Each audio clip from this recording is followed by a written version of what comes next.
Prime minister ने पहले दिन से यह कहा था कि हमने बीमारी का भी मुकाबला करना है, हमने कोशिश करनी है कि बीमारी जो है उसको हर तरीके से उसका मुकाबला करें। और लॉकडाउन किए हमने, और हमने जितने तालीमी इदारे थे वो सारे बंद कर दिए, जितनी शादी हॉल थे, ट्रांसपोर्ट, सब कुछ बंद कर दिया।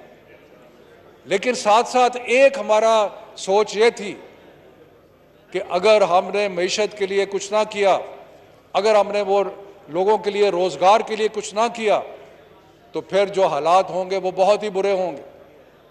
आप ये देखें स्पीकर साहब कि वो जो डेवलप्ड कंट्रीज हैं उसके अंदर जुलूस जल से निकल रहे हैं क्योंकि लोग जो है वो भूख से मर रहे हैं।